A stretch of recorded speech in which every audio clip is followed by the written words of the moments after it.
So the teaching of allow everything to be as it is just reverses the process.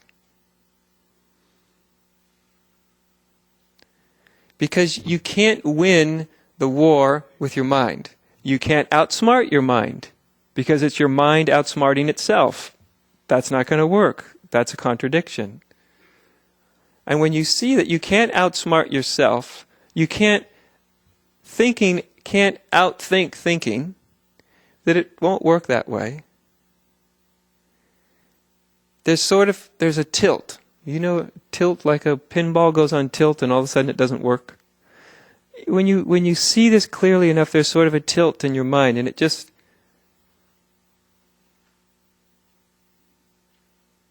The struggle stops because you perceive from your own experience that all the struggle actually just makes you more caught in the thing you're struggling against.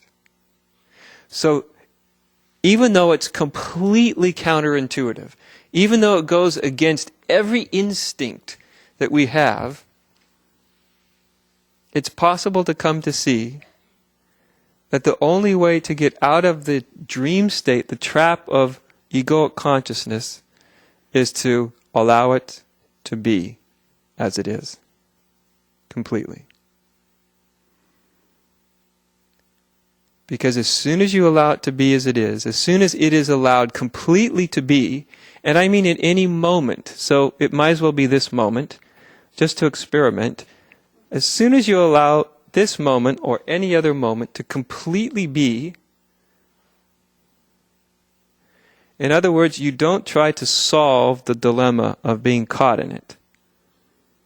It's very counterintuitive, right?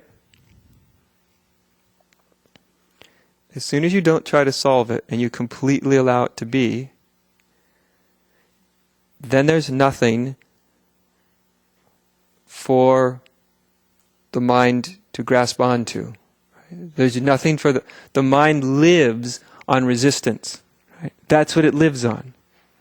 The egoic mind. I'm not talking about the intelligent mind that, does higher mathematics and figure things out at your job and all of that. Practical mind. We're not talking about practical mind. I'm talking about the other 95% of the time. Right? The other 95% of the time isn't really practical at all. It's quite chaotic. And so, when there's no effort to escape from it, you've denied the egoic state of consciousness the one thing it needs to remain in a trance state. It needs struggle. It must struggle. It has to struggle, otherwise consciousness will start to wake up or leave the trance state of egoic consciousness, all by itself. So in other words, consciousness doesn't need any help in waking up from egoic consciousness. You can't help it. Everything you do to help it actually hinders it. But only everything. Everything. That includes what you're doing. The one or two people out there that are thinking he's talking about everybody else, but not about me. You're the one I'm talking about. I want to talk to you. If you think you're excluded, right? Because if you think your mind is any different from anybody else's, you got another thing coming. Right? It may not come today, but it's coming. Yeah.